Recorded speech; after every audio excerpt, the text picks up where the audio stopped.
hello again, and welcome back to No Ties News Network on channel 1879. Feel free to hit up the bar, feel free to hit up the washroom, just peruse, live your life. We're just here to report, the news that the enigmatic they give us to report, of course. Again, I'm Angeline Prakash. Metro Vancouver has the highest gas prices in North America. And experts are warning residents to expect paying more for many things. I'm probably gonna have to go back to crime soon. Stealing gas. And it's easy to tell which kind of gas you're stealing because 87 tastes like shit. 94 is kind of tangy. And diesel actually tastes pretty good. Yeah, well, Ash, we don't both live in a townhouse with our parents for fun, that's for sure. I mean, it's so fucked up with all of these government taxes and bullshit. Vancouver has to go and add all these other stupid, fuck you in the ass transit taxes on top of people who have the ability to drive around. I mean, come on. It should be the same as other provinces like Toronto and Alaska, okay? Alaska. I'm poor. I need to drive around, and it's not a bad thing if I'm stealing for a good cause, like myself. Right? Right. It certainly still is, Ash. Moving on, over the last 2 years, multiple statues of North America's founding fathers have been protested, vandalized, and in some cases, knocked down. The creepy shrines of these pedophile colonizers have been finally taken down. This lawlessness has now reached the Lower Mainland. This Women's March on Valentine's Day saw feminists marching in to Gastown, throwing red paint over Gassy Jack, and eventually knocking the statue over of the former saloon owner and sailor. Wow. Lawlessness. This is activism. John Dayton literally kidnapped a 14-year-old Indigenous girl and then fucking married her. And the Judge Begbie statue was removed because city councilors passed that shit by unanimous decision. Okay. So this type of historical erasure has caused an uproar of public outcry. Right? Residents are urging that what the community should have done is reached out to the government and had some meaningful discourse because the government would have acted. Yeah, well, I guess the government is very quick to act on the concerns of women and the Indigenous community. I mean, they're always prioritizing the true history of this country, right? Yeah. Yeah, no erasure over here. Just facts. Very cold, hard, true facts. Careful, Ash. Wouldn't want to get doxxed. Wouldn't want to get censored by the government or the other C word. No. Corruption. Oh, that one. No, we wouldn't want that. In all seriousness, though, the Sir John A. Macdonald Monument in Toronto was also knocked down in 2020 after activists characterized our first Prime Minister of Canada as a white supremacist who was instrumental in implementing the residential school system. In all seriousness, you kind of smell right now. You didn't have a shower before coming here, did you? McDonald's government also welcomed laborers from China to build the CPR, but as railway construction ended, he implemented a $50 duty, which in today's dollars is about $1,500, for every single Chinese person who wanted to come in. The fucking Chinese head tax. Precisely, that is what that is. Next up on You Get a Statue, we have Edward Cornwallis, who proclaimed the reward of £30 for every male Indian prisoner who was brought in alive or a scalp. His statue in Halifax removed and placed in storage. What the fuck are they doing with all of these statues anyways? Are they just hanging out in a container having some kind of therapy session reflecting on their shitty colonizer behaviors? Are they in some kind of 12-step group for fucking racism or something? In some kind of eco-friendly fucking container? Certainly sounds very fitting for Vancouver, doesn't it? Oh, sure shit does. Which brings us to our last freedom fighter this evening, Emily Murphy, who is often referred to as a trailblazer for social justice. In 1916, she became the first female magistrate in Canada and in the entire British Empire. Yay, women, right? Here we go. She's best known for her contributions to Canadian feminism, specifically to the question of whether are women persons under Canadian law? Wait, women are persons under law? Well, Ash, in the 1920s, the white ones were. In fact, Murphy was pivotal in the 1929 Persons case, where white Canadian women were finally eligible to be appointed to the Senate.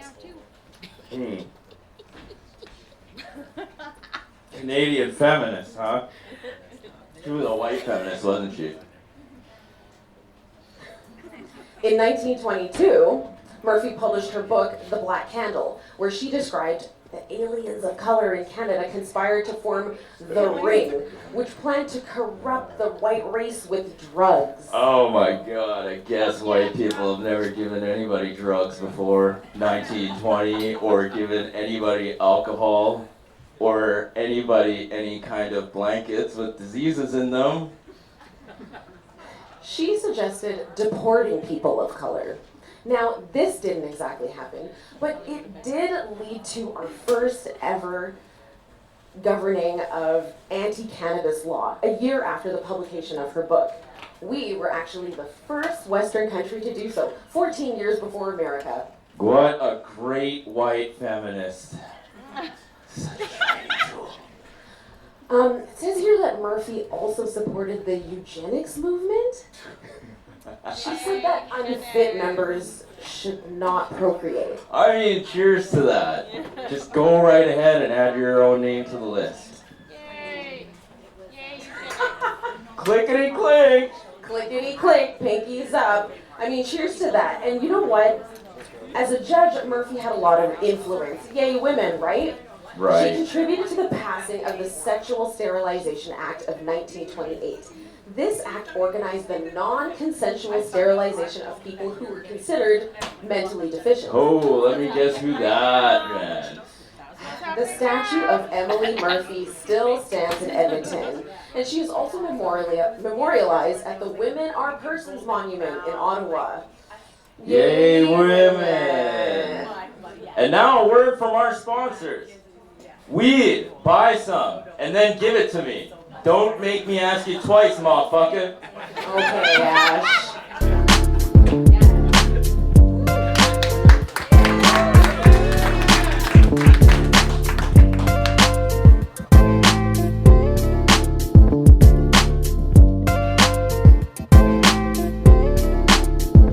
Make some noise for No Ties. Yes.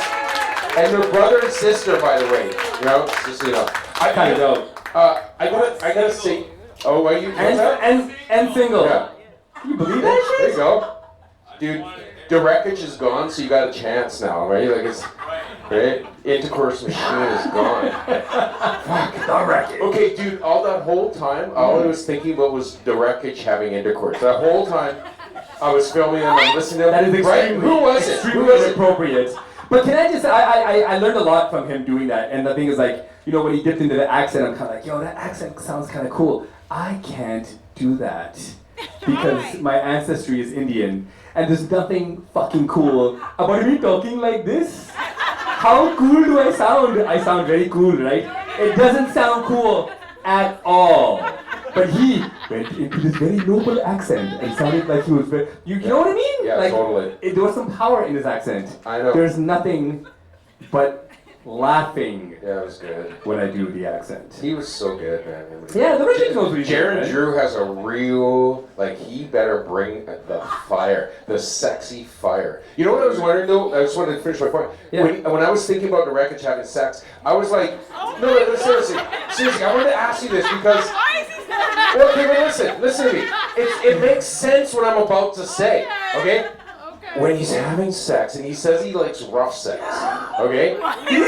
Yeah, he says he likes rough sex. Okay. And he's like, say my name. Do you have to say the wreckage? Or do you just go wreckage? I think you just say, I'm wrecked. Like, does he correct her? Can you imagine correcting her mid-stroke? It's duh. Like, listen, Wreckage, add the duh. Wreckage. Like a bitch. transformer. I'll transform her. She's gonna get wrecked. Crazy. So, just a word of advice, if you see wreckage at a club, do not try and tongue Don't kiss do it. the wreckage. Unless you want to play video games. You could play video games and watch anime. Yeah, watch anime and video games. Do you watch anime? No. The only so this is a true story. My friend asked me to download some anime for her store to have on the TV screen. So I started digging deep into anime. And then I don't know if any of you ever had this happen to you, but you start digging into anime porn. Okay? I don't know. Right? And you start digging in, and all of a sudden I'm locked into anime porn for like an hour. Right? Now, so when you say anime porn, I'm assuming it was a dry session of anime porn. Animated. Right? But it's animated. It's animated porn. So it's like Goku rocking. It's usually some like alpha female that is like dominating some poor Asian anime person, right? Damn. Right, and he's usually like never had sex before, and she's just dominating the entire thing, putting it all out there like it's like a Wednesday for her. You know what I mean? It's true. If you haven't seen anime porn, go and look at it. He's literally telling you to go Dude, watch there's a anime porn. whole thing that's like million views. Like our phrase podcast, like max was like 300 views, and we're doing some serious shit. Like we're talking real. 1 million people watch cartoons have sex. Like what are we doing wrong? What are we doing wrong? That's a problem. Yeah, it's crazy world. It's a crazy world We out need to there. have some Mike animated One Punch Man No. type anime porn. Yeah, no. He's fucking hilarious. I gotta stay away from that shit. So we are very, very excited for our next guest. I've been watching this guy do his thing for a little while. One of the funniest stand-up comics that I've seen in a minute. And he gave myself and the Wreckage our first opportunities to get on stage and also do some stand-up comedy. So another alumni of the High Phrase. And a funny story before we get too deep. The very first time we met, he said, "Hey man, come on the podcast. We got a podcast, so we'll talk, it'll be funny and stuff." Saw him on stage, he killed it. Comes to the podcast and was silent the whole time. And I mean, possibly it's because of the cannabis that we were smoking is very, very strong, and it kind of put him in his zone. Oh, yeah. But you know what he told me afterwards? He told me that when we invited him on the podcast, that he was gonna get beat up Yeah, the dark alley or walking into my garage. raped or something. Oh, that was him. I thought that was Jessica. Sorry. It was him. It was Jessica him. can hold her own. Yeah, But Jessica's yeah, he tough. was actually scared of meeting us. Yeah. So we had a 2-hour podcast, and he just sat there Oh, that was crazy. and stared at us like a fucking weirdo. Yeah. But since then we've grown. He's grown to trust. He hasn't Right? physically grown, but Yeah. he's grown to trust us. Grown to trust. That's Yes. all we ask. So we've had some magical times since then. But make some noise for Jeren Drew.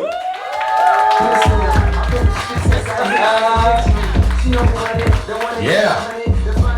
My friend.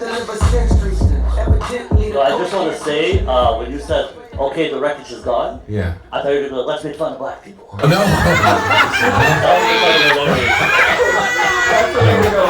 Shout out to you guys. Thanks for having me. Absolutely, Yeah, man. word. You've been a great time since we met. Yeah. Having you here is very exciting for me now. I see you doing different stages literally on a daily basis. You're putting a lot of work in. Yes, sir. Yes, sir. What are you working towards? To be honest, right now I'm working on my 15 minutes clip, you know what I mean? So where I could submit it to bookers in LA, and I'll eventually get paid out there, get my visa. So working at that solid 15 minutes, you know what I mean? Nice.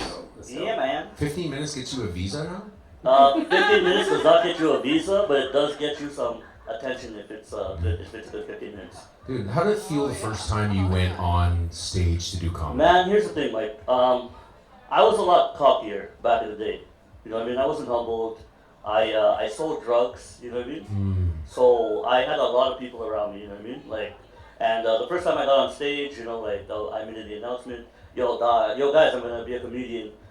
30 people showed up for my first show in Montreal. Nice. Nice. 30 people showed up, and that's it, man. After the set, I'm like, next Russell Peters. I don't know why I didn't say Joe Coy. I was like, next Russell Peters, man. And I thought I did 10 minutes on stage, but all I did was 3 minutes. Oh, Damn. You know what I'm saying? Like I was so. And then after my boys took me to the club, and like you're like 21, you're cocky. Next best thing. I'm down there getting drunk.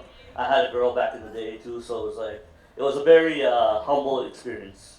The first time I went on stage. So you were part-time drug dealer, part-time comedian? Yes, sir. Now, it's funny because we said drug dealer, and everybody's face is kind of like, They're checking their pockets. What? And shit. Do I got some shit for this later? man deals drugs? Did you ever I find just this? sold narcotics. What was it? What is it? Yam yam? Was Just like a 5-piece of weed, Oh, weed. Yeah, that's it. So Okay. you were really selling drugs? Yeah. You're doing a public service. Public Exactly, service, yeah. yeah. You were providing therapy. Yeah. Mental health That's true. therapy. That's what I mean, yeah. That's what it's all about. So when did you move out But it west? sounds cooler when you say I sold drugs. It does sound cool. Keep that going. Yeah. Drug dealer. Exactly, yeah. How long ago did you move out west? So I was here in 2019. So moved out 2019. I kind of came here for like about a week, and I saw the comedy scene, man, and just like the people around, just the vibes, just the energies here, and I fell in love, That's great. And then, have you ever found yourself being heckled on stage? Oh, facts, always, man. There's always like that,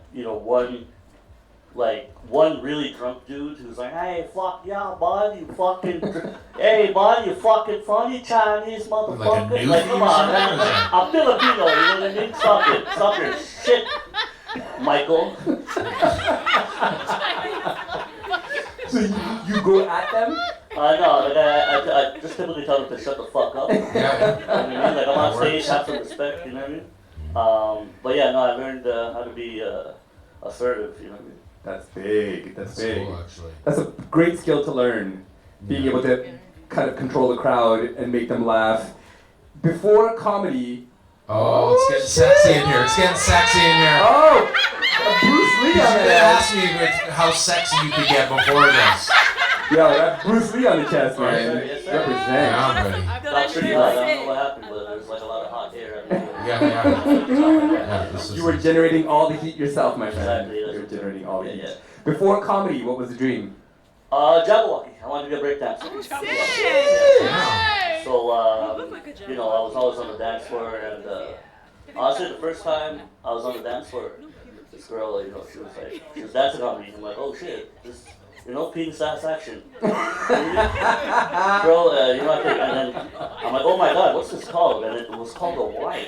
The what? A wine. Oh, a wine. Yes. That changed my life forever, once I got that, boner, the goal, I feel when you're penis ass action, is straight up, the boner's there, and then you're kind of dry humping. And the first time I came, to be honest, I was like, oh. And the fuck up the dude, she was Chinese. I was like, I didn't know Chinese girls could dance like that, I was like, woo! That's it. But yeah, I want to be a break dancer growing up, And when did you realize that that was not going to be a possibility?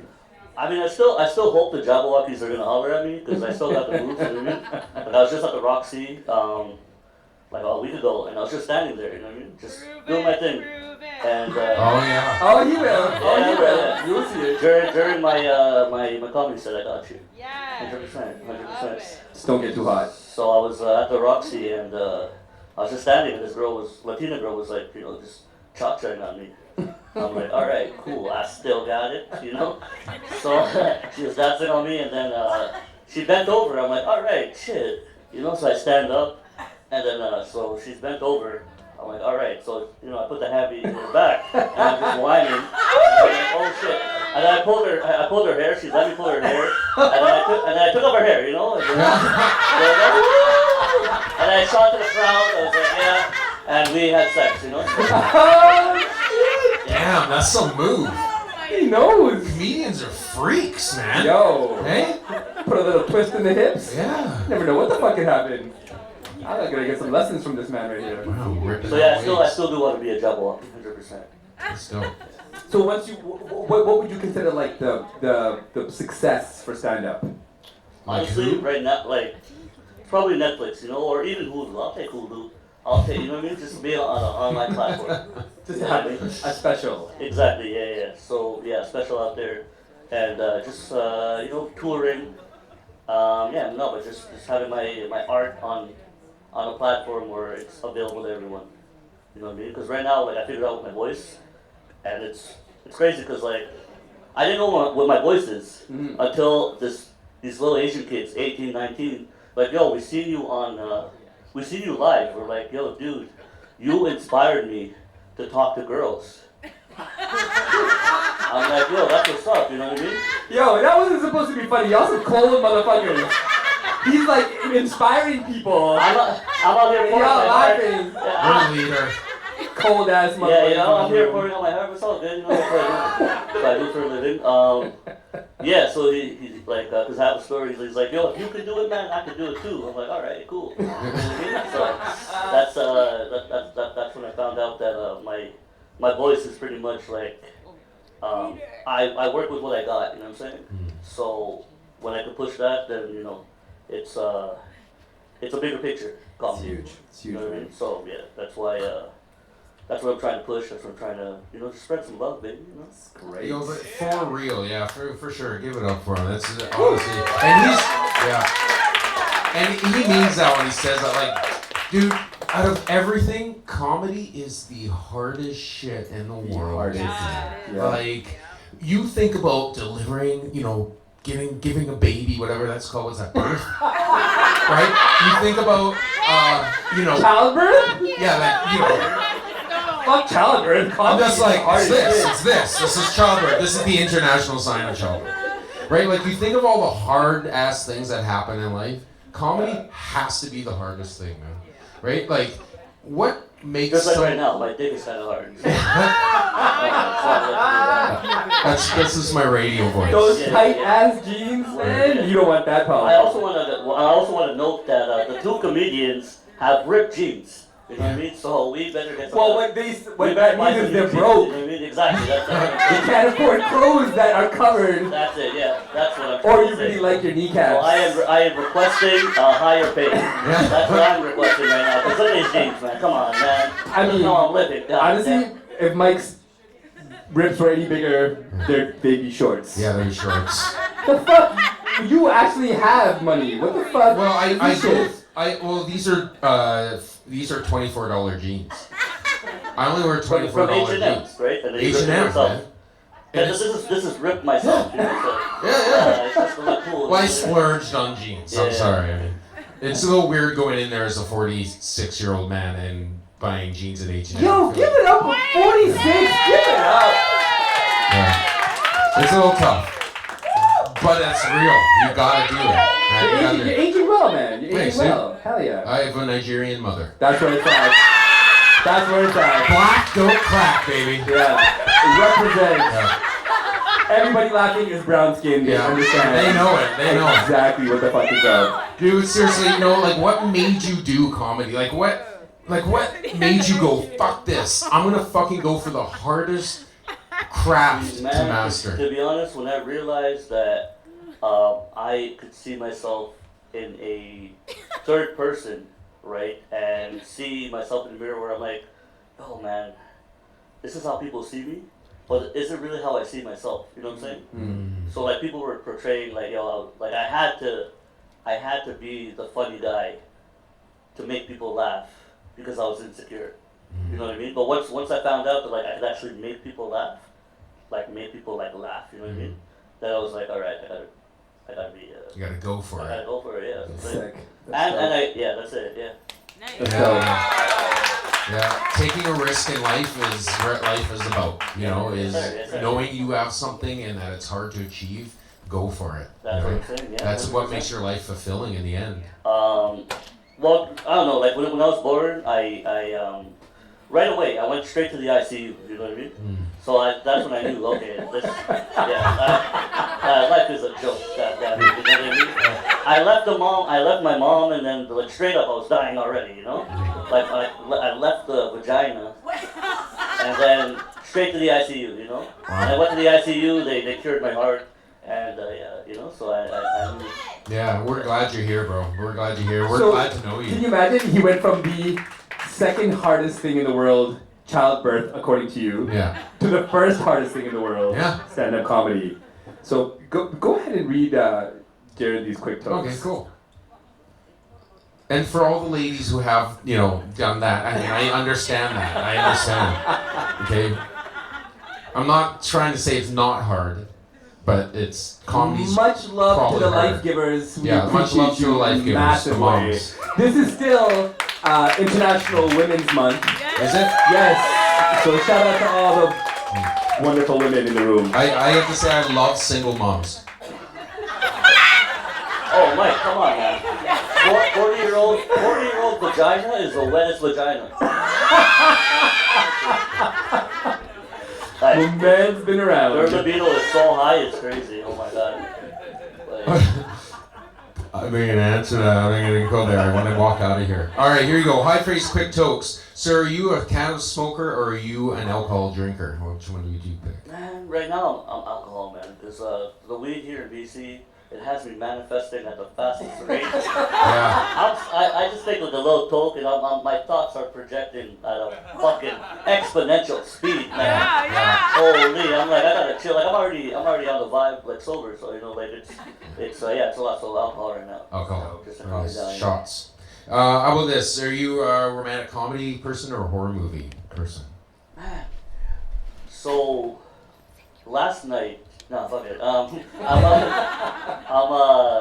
I'm romance. Romance? 51st dates kind of. Oh, really? 51st Yeah, Dates? yeah. That's a pretty funny one. That's a good one. Yeah. All right. So, would you rather be up in the mountains or would you rather be on a sunny beach? No, that's at the beach for sure. Yeah, really. I want to show my pecs, And Um, any place where I can take off my shirt for sure. yes. I'm laughing. The man is sexy. Stop fucking laughing. I don't understand this crowd. Hey, Ray. What happened to them? Well, they're waiting for you to take off your shirt. No. Come on, Mike, let's do it. I'm not saying he should. No. I'm not saying he should. Yeah, I'm 46. I mean, come on. Go on my MySpace, DJ Left Foot. MySpace. You'll see why the left foot is makes so much DJ D's nuts when it goes by on MySpace. All right, so would you rather go to a club and dance with DJ with the Wreckage, or do you want to stay in Netflix and just chill? No, me now I'm on the Netflix and chill vibe. I'm not. You are? I'm done. Like it's come on, man. Like Yeah. I'm like in my late 20s. What am I doing? You know what I mean? Yeah. Okay, like late 20s. What do I have to prove? You know what I mean? Yeah.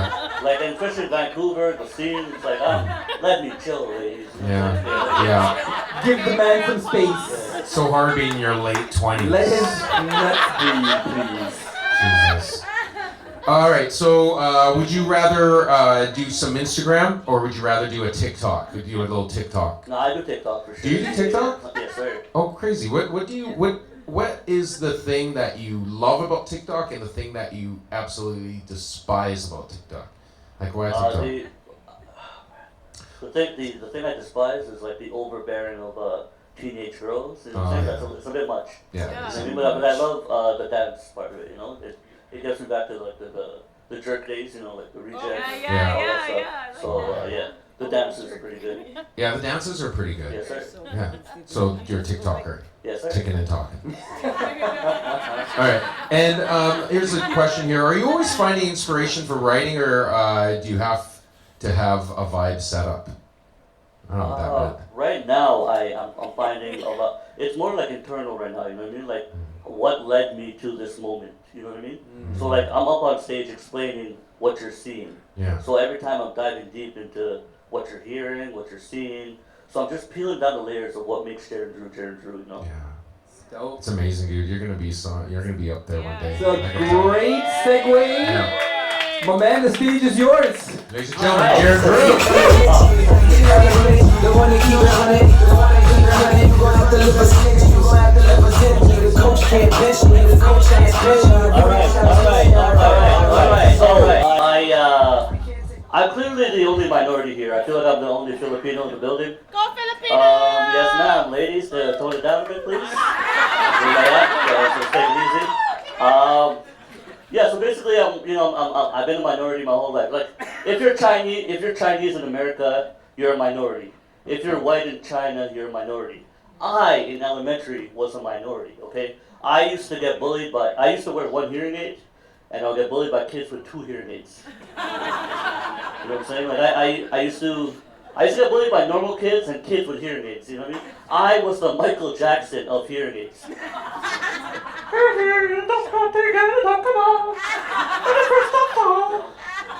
Now for the football fans, I was like the Colin Kaepernick of hearing aids, you know?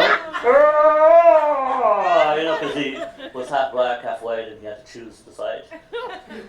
Yeah, guys, I don't know, man. Mental health is very important, you know? If you need help, obviously get help, you know what I mean? I got help when I was 10 years old. And this, I not by choice, you know what I mean? It was more the teachers were concerned that I was, like, bullying these, like, hearing aid kids, you know? Like, what the fuck are you doing? It's crazy. I'm gonna tell you guys a story. So basically the first time I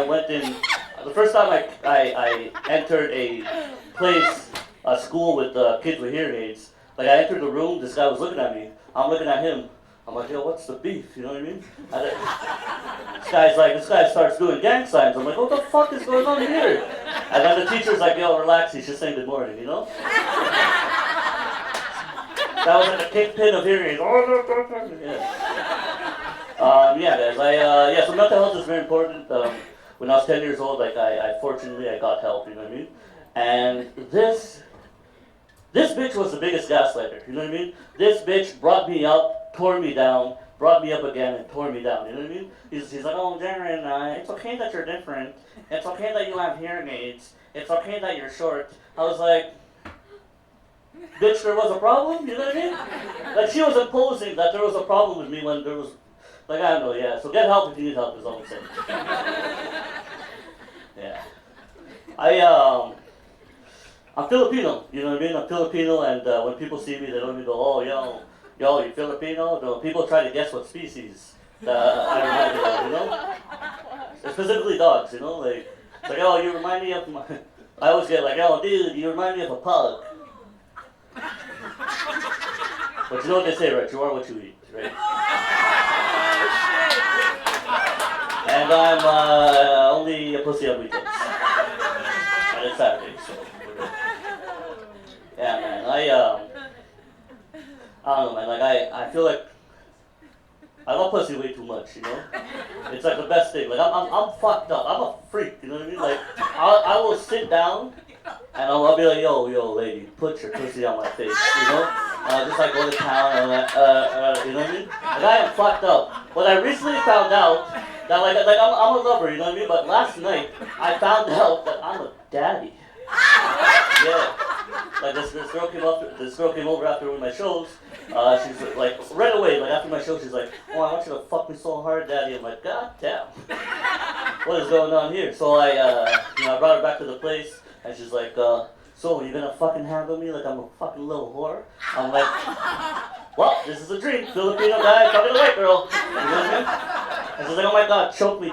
So I'm like, shit. Like, I'm a lover, you know what I mean? But this is, like, my mom taught me that, you know, that the lady comes first, like, figuratively, and, you know what I mean? Comes, like, C-U-M-S, and C-U-M-S. So yeah, I was like, you know, I was stroking her, and I'm like, oh shit, you know, she's like, keep fucking me so, and like how I have sex is like a Q-tip, you know what I mean? Like a Q-tip, you don't go in, out, you know, like once it's in, and then you cram it in, and then you know what I mean? The sensation you get, you don't go in, out, you know? And once it's in, you turn it around, and then you know what I mean? Until you hit the spot, you know? Yeah, that's a Q-tip dick, baby. Yeah, man. Oh my god. Got that Q-tip dick, you know what I'm saying? Yeah, man. And like I find Vancouver so wild, man. This girl hits me up. She's like, hey, wanna go for Brecca? I'm like, fuck yeah, I must have done a good job the first time, you know? So I go to Brecca. She's like, sit down. I'm like, god damn, why are you aggressive again? So I sit down. She goes, where do you see yourself in 5 years? What's your 401k? What, do you have plans for babies? I'm like, fuck, did I get this girl pregnant? Nope. She wanted to recruit me to a pyramid scheme. Yeah. So So I thought I was gonna get some pussy, but this lady was trying to recruit me to a pyramid scheme. And you know what pisses me off? She's like, oh my God. Again, white girl. Oh my God, it's $500 to join. I am a comedian. Do you see my jeans? I don't even have $50, goddammit. Yeah, that's my kind of guys. My name's Jeren Drew.